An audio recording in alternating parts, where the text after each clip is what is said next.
ॐ स्थापकाय च धर्मस्य सर्वधर्मस्वरूपिणे अवतारवरिष्ठाय Ramakrishnaय te namaha. My salutations to Sri Ramakrishna, who descended on this earth to establish the Dharma, who is the embodiment of all the world religions, and who is the best among the incarnations. Om, peace, peace, peace. Dear devotees, if you remember the previous class on Leela Prasanga or on the divine play, we were discussing about Sri Ramakrishna as a guru, and few, especially regarding Bhavamukha, we were discussing. And who can be a guru? There are different types of gurus actually. Now, for an example, recently this is an happened incident in our monastery. An youngster who was coming to one of our center to the youth farm, slowly he got inspired by the Vedanta and the philosophy of Sri Ramakrishna, and he got interested in the monastic life. Then he approached a monk, young monk, saying that, Swamiji, I would like to join the monastery to become a monk. Then that Swamiji said, yes, my dear, very well, but I feel personally you are not yet ready. So better you take some more time. So this happened twice, thrice in a few months. And one fine day, avoiding him, he joined in one more ashram as a monk.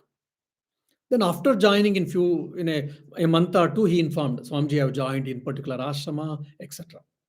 Then obviously this poor monk said, okay, all the best, do well, hold on to your ideal and all. Then just in 2 or 3 months, some disturbance has happened. Mentally, he was disturbed. As a result, he left the monastery and he has gone back to house.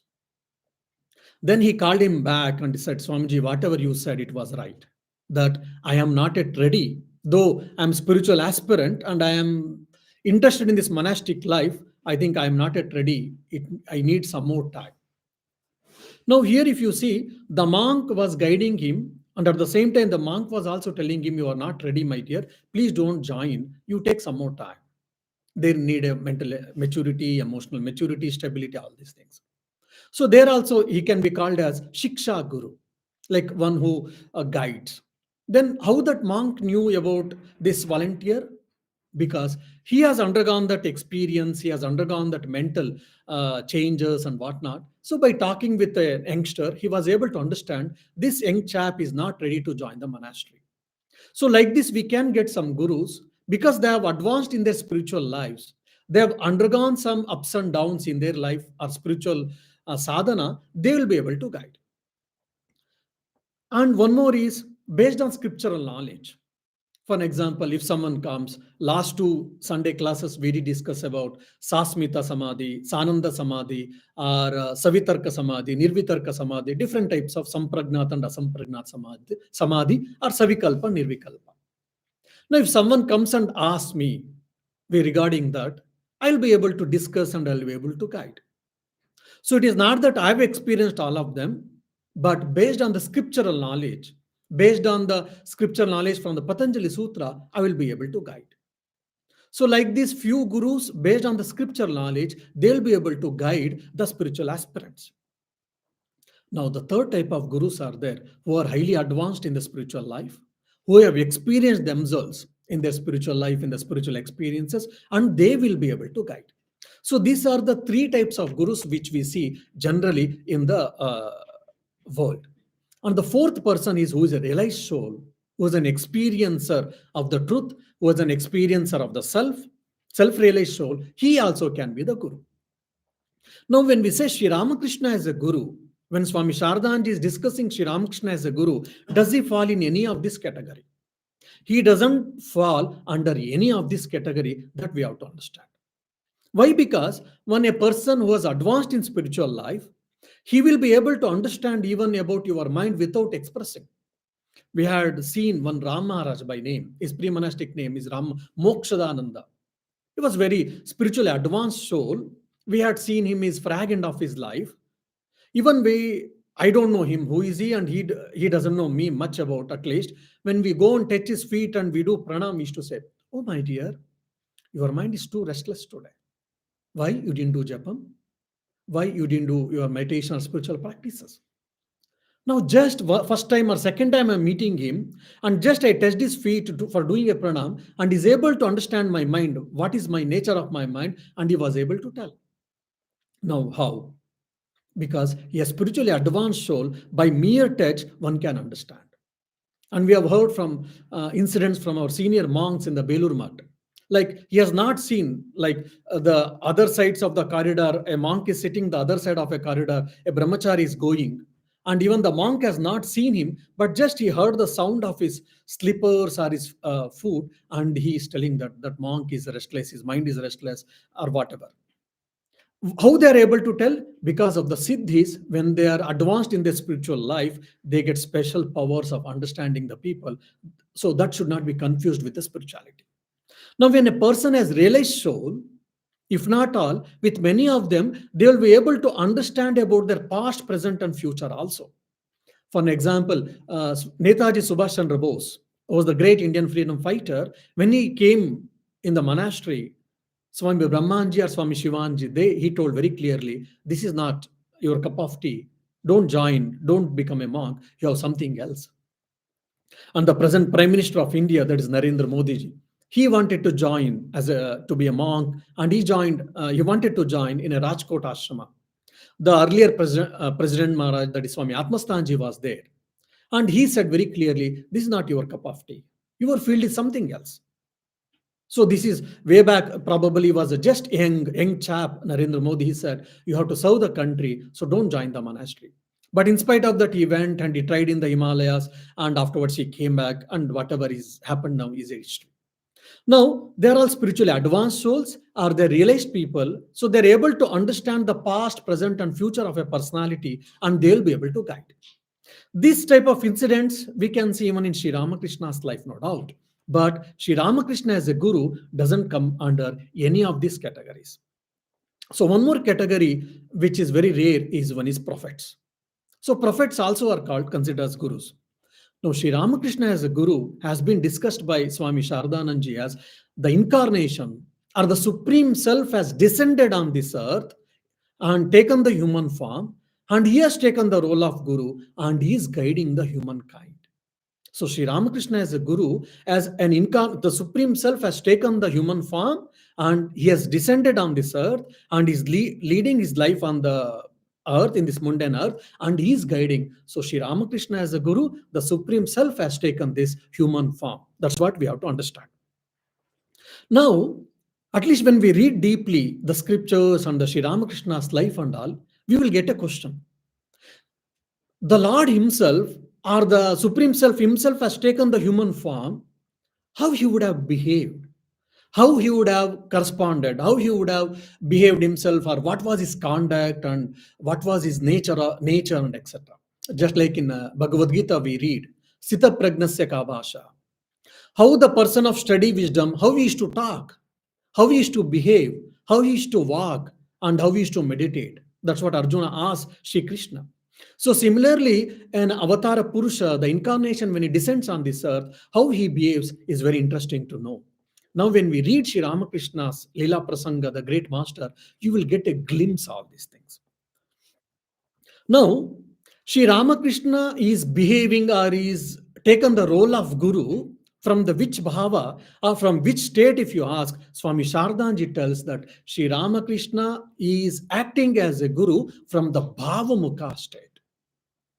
Again, this bhavamukha is a very important concept actually. Already I have discussed a few times regarding this bhavamukha in this series. Now, to remind once more, the bhavamukha is a threshold state where in Nirvikalpa Samadhi, a person attains Nirvikalpa Samadhi, he experiences the awareness, and there is just pure awareness and bare awareness. There's nothing else, no duality. And when it comes to Savikalpa Samadhi, there the experiencer, the experience, and the experienced is there. Basically, the person who is in there is a single thought, no doubt, but is aware of the name and form. Whereas in Nirvikalpa Samadhi, no mind, no experience or experience and experience, that is duality, doesn't exist. The bare awareness exists. This we all know that two things. Now there is an intermediary step between Nirvikalpa Samadhi and Savikalpa Samadhi, or there is an intermediary step between Nirakara state of Brahman and Sakara state of Brahman, which is in between. That state is called Bhavamukha, which is very interesting phenomena. Though we get an understanding when we read Ramayana, when we read Bhagavata, when we read Mahabharata, that even other avatara Purushas also had Bhavamukha state once in a while, we do get some glimpse, but there is no clear mention, there is no clear description about this unique state which we see in the Ramakrishna's divine play or Leela Prasanga.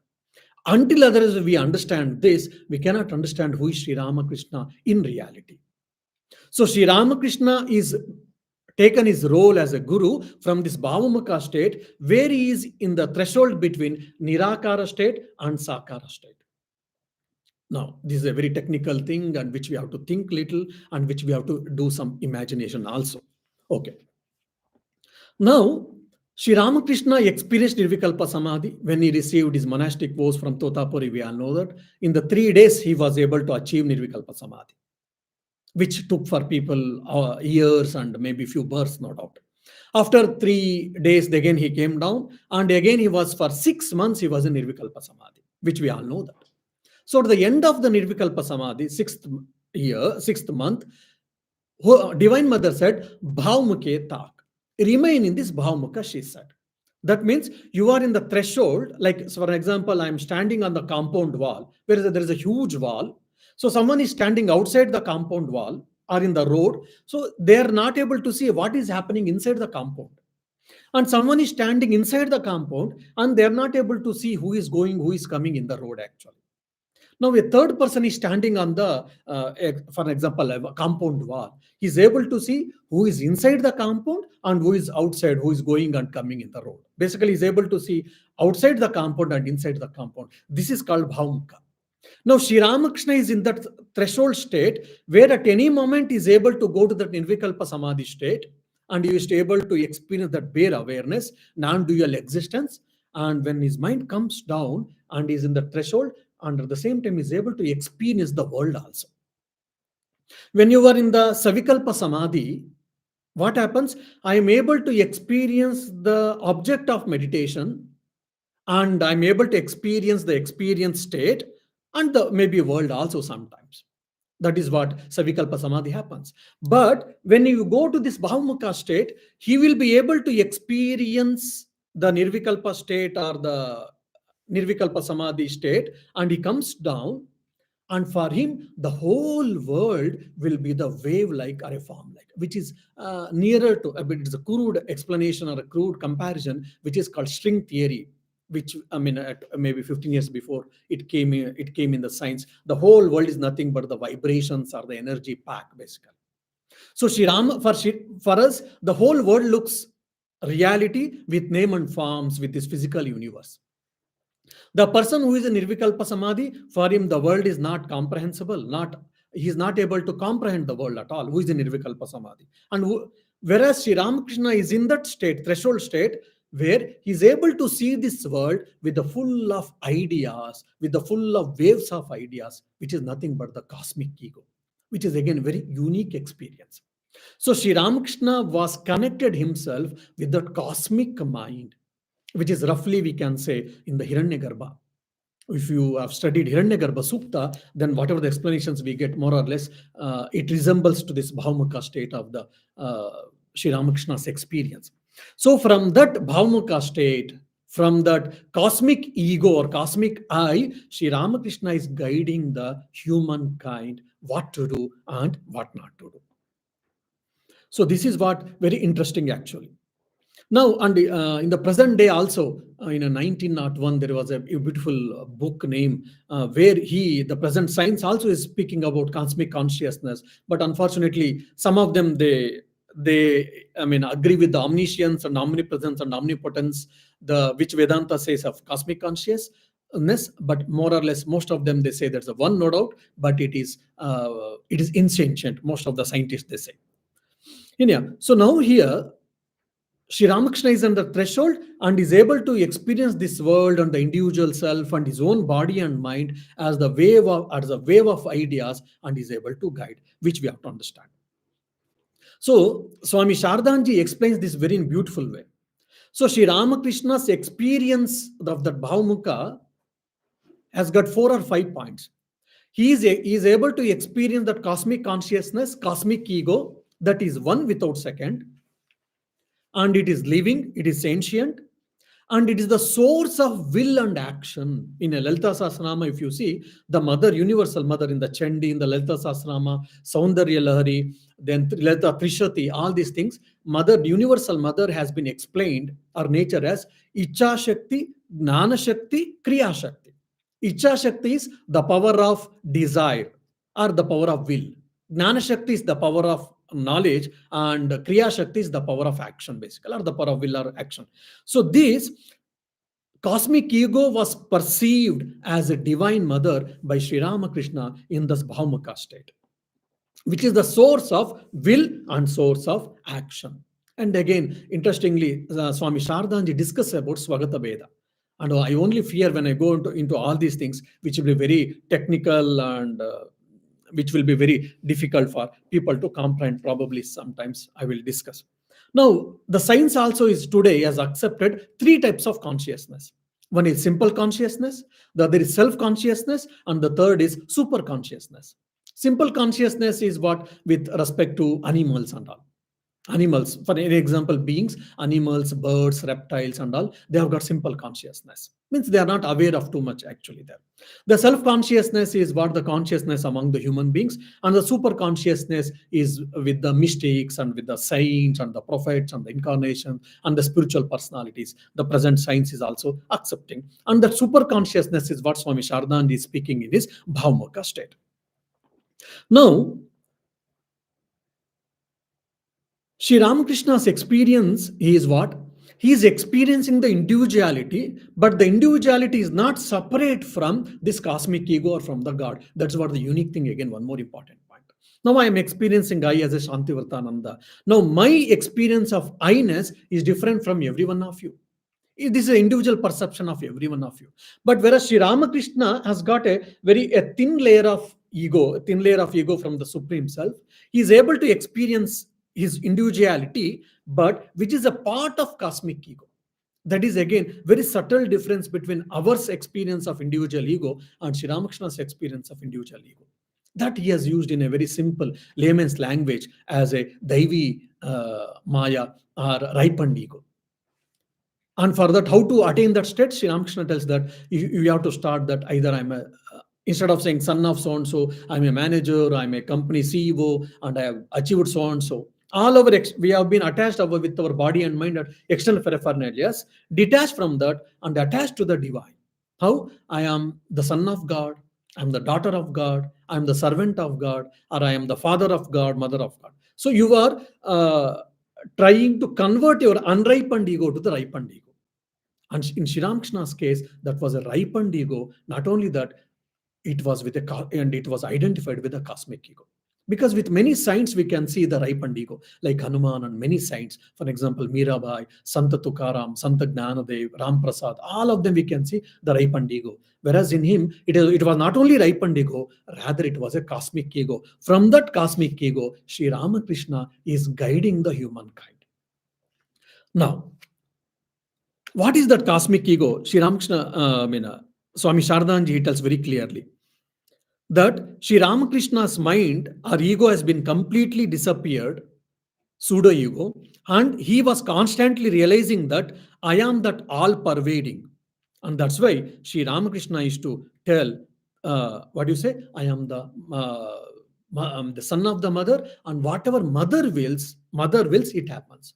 What does it mean? So his ego and mother's ego or mother cosmic will was completely merged. So he didn't have any individual existence. That's why he couldn't tell any time that if I wish, it will happen. He always used to say, if mothers wish, it will happen. No, there can be a subtle difference here. Now we also say, if Sri Ramakrishna wills, if God's will, it will happen. Now we are be an instrumental mode. We are trying to what do you say, sacrifice our ego, or we are trying to surrender ourselves to the cosmic ego or to the God actually. But there, it is not any surrender or whatever. It is a fact for Sri Ramakrishna. There is no separate his ego and God's ego or cosmic will. It was completely one. That's why Sri Ramakrishna is to tell, if mother's will, if mother wills, let it happen. It so much so happened when Totapari asked Sri Ramakrishna, you are a fit person. By seeing you, I can understand. You are a fit person to practice Advaita Vedanta or to take monastic vows. Are you ready? Are you willing? Sri Ramakrishna said, I don't know anything. Whatever mother thinks, mother wills it happen. Let me go and ask my mother. Whatever mother says, I will do it. And he approaches mother, divine mother, and he asks. Mother said, yes, for you, for you only, I have brought him. Yes, you go and whatever he says, you follow. Then he goes and he follows, and he experiences the Nirvikalpa Samadhi. And even when Naren asks, 3 times he goes with mother and he couldn't ask for his mundane things, and he only asked for devotion, and he asked for only for knowledge and etc. And he afterwards he comes and pleads to Ramakrishna, if you say, if you think, if you bless, it will happen. And I want only square meal for my mother and the sisters, elder sisters and younger brothers. Sri Ramakrishna said, even that point, that if mother wills, it will happen. So he had completely erased his own pseudo ego, individual ego. He had merged in this cosmic ego. From that state, Sri Ramakrishna he was guiding to the humankind. From that, what happens? Sri Ramakrishna's Kalpataru Bhava has been emerged from this cosmic ego.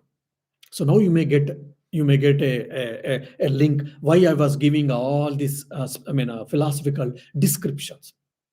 We all know that on January 1st, 1886, Sri Ramakrishna, Tumadir Chaitanya ho. May all you be illumined. He blessed everyone, and except one or two, he blessed everyone. Everyone experienced whatever they sought. So, sadhus are the spiritual personalities and the great monks and people of realized, even people also they bless, and a lot of experiences they do happen, no doubt. But there and here, Sri Ramakrishna's blessing, there's a bit change. Sri Ramakrishna is staying in that cosmic ego. From that cosmic ego is blessing the people that may you be illumined. So that is a very important and very interesting point. That's the reason Swami Shardananji, in one of his stotra, he addresses Sri Ramakrishna as Bhavaroga Vedya and Acharyanam Mahacharya. Acharyanam Mahacharya is the teacher of teachers. What do you mean is the teacher of teachers? Because he's not handling himself, or he's not doing his spiritual mission from from normal mind state or from normal mental state. He's working from his cosmic ego state, which is the most subtle, which is impossible for any common person or for any saint, even for any realized soul, other than incarnation. Now, so this cosmic I is being called as Divine Mother's will from Sri Ramakrishna.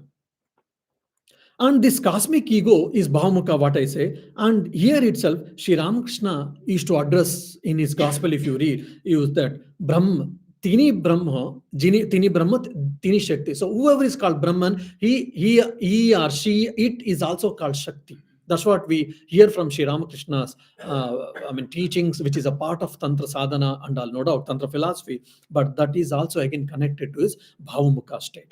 And himself says, when a snake is coiled up, it is called Brahman. When the snake is moving, it is called Shakti. Otherwise, there is no essential difference between Brahman and Shakti, like fire and its burning power.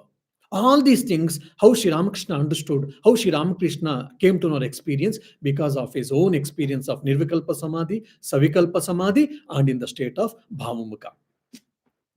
Now, this is again one more thing where if you stay in that state, what happens? Sri Ramakrishna tells very clearly, tie the knowledge of non-duality in a corner of your cloth and then do as you please.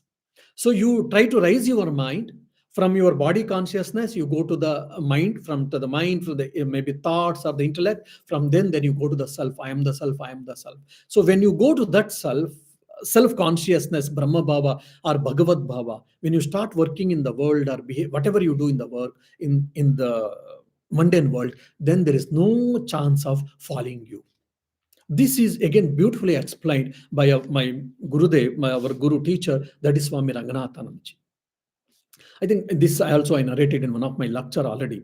Swami Ranganathanji was in 50s or 60s. By the time he was well famous, and in those days without internet, without uh, WhatsApp and other things, probably more than 30 countries he has traveled, and he was known as second Vivekananda, Abhinava Vivekananda.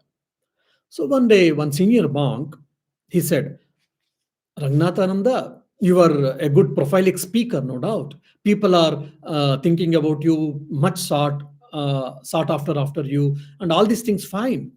But be careful, otherwise you may be washed out by this name and fame, power, position, and all. You may fall. So be careful, be aware. Probably you may reduce your talk and traveling much. You reduce your traveling, otherwise your monastic life can be at problem. So Swami Ranganathanji didn't neither negated nor anything. Instantly said, Maharaj, if I fall, where will I fall? If I fall, I will fall at mother's feet or in mother's lap. Instantly he said. So it was not a speculation, it was not thinking, or it was not a ready-made statement, or a prepared statement. Instantly he said that if I fall, I will fall at mother's lap. Where will I fall? So here, one is God dependence life, first point. Second is he's very clear that whatever work I am doing, it is a God's work. There is no ego there. It is a God's work as an instrumental mode he's doing. Second point. Third is because he is either Bhagavad Bhava or Atma Bhava, so he doesn't have any fear of falling from his ideal or from his goal or whatever. So when we stay, or when we, by spiritual sadhana, if we can raise our mind to the particular level, then definitely all our actions will be converted into worship. That's what Sri Ramakrishna says. Tie the knowledge of non-duality or bhakti in a corner of your cloth and then do as you please. Then you will not fall. That's what Sri Ramakrishna is giving examples. Now, one more interesting thing which Swami Shardanji discusses in his Guru Bhava, Sri Ramakrishna as a Guru. So when Sri Ramakrishna was guiding, again, he was not guiding the people out of ego.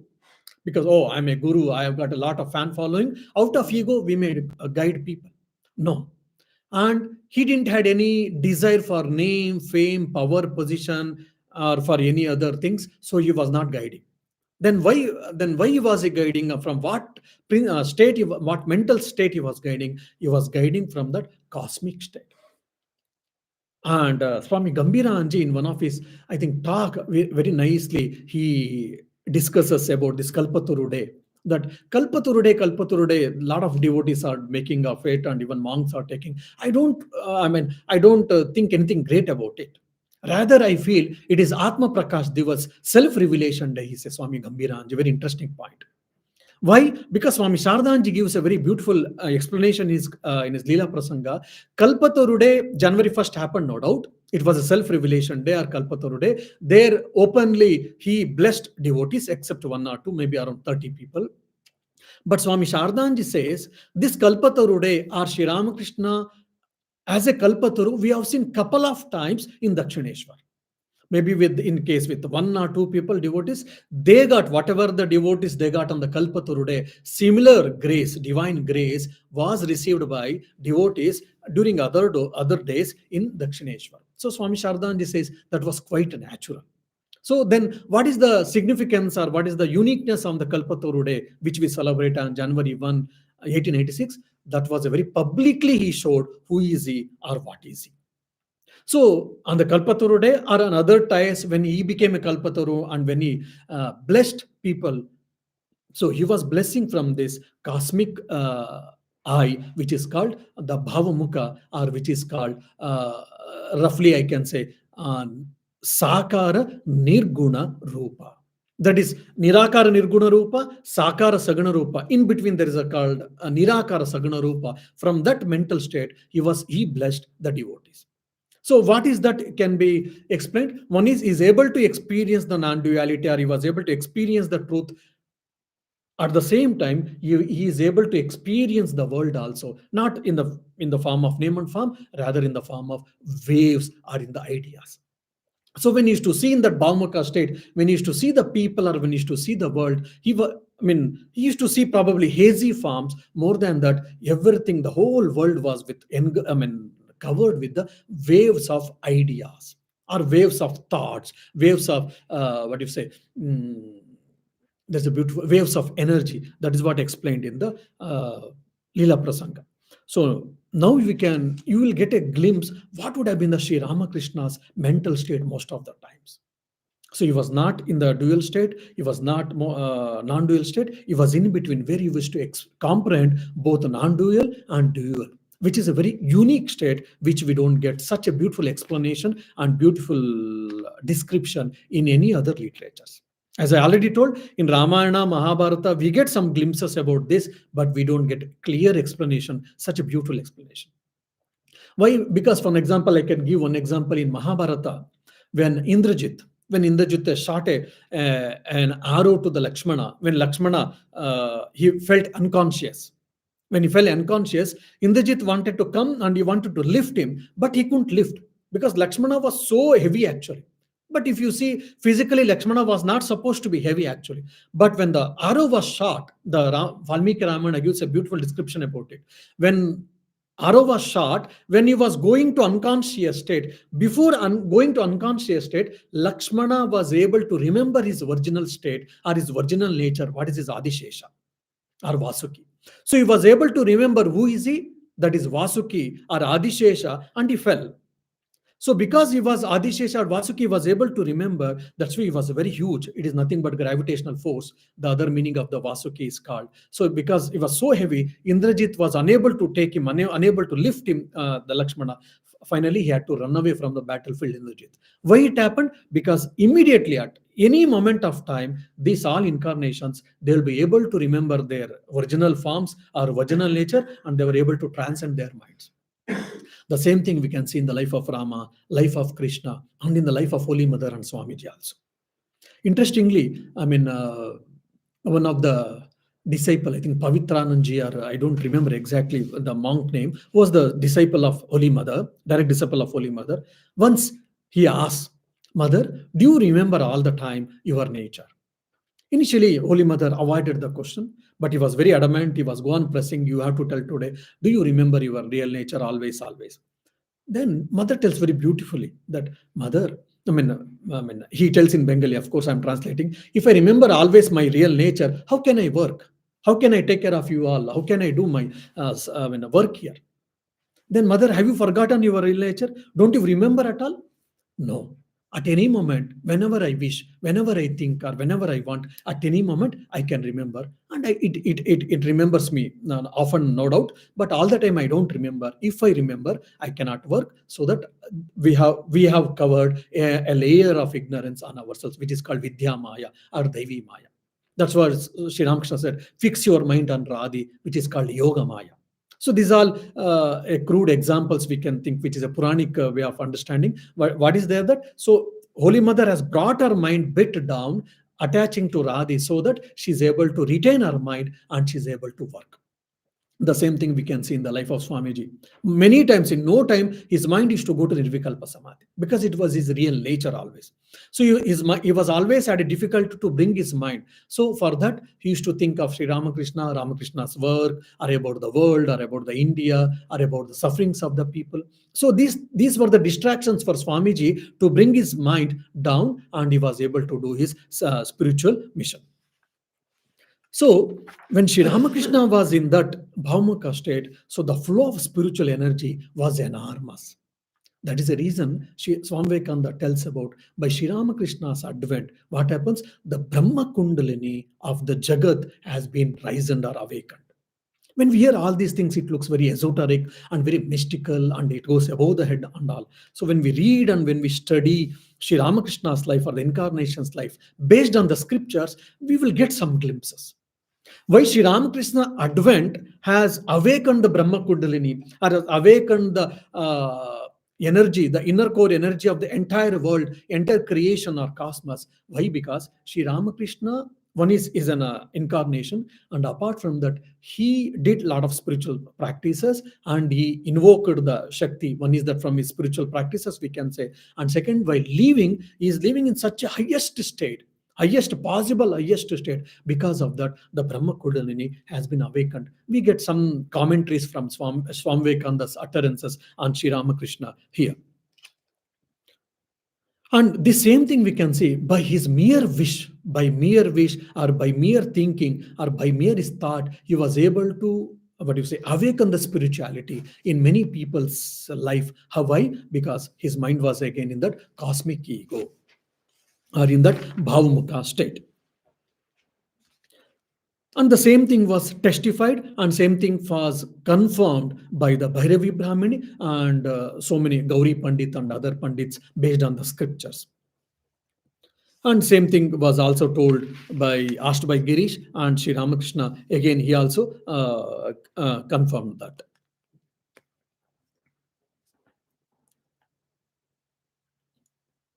Now, that is the reason, probably this is one of the thing which Ramakrishna does, very again unique thing, which I think Swami Ramakrishna Anandji has given a beautiful lecture in Sanskrit in Mysore Vidya, I mean Pathshala. Mysore is known for his Pathshala, Sanskrit Pathshala, where a lot of pandits have come out, scholars have come out from there, where Swami Ramakrishna Anandji has gone there, and he had given a wonderful talk in Sanskrit based on Sri Ramakrishna's philosophy, how three schools of Vedanta, that is dualistic school, that is Dvaita, Vishishtadvaita, and Advaita, how it can be, what do you say, uh, accepted. They are not contradictory to each other, rather they are complementary to each other. He has given a beautiful talk in Sanskrit, which I read, and Swami Atmapriyanji also in 2008 or 9, probably in the Vedanta case, it has been published. He has beautifully translated into English, we can read. So based on the realization point of view, Swami Swami Ramakrishnaji takes Sri Ramakrishna's philosophy, and he tells how Dvaita, Advaita, and Vishishtadvaita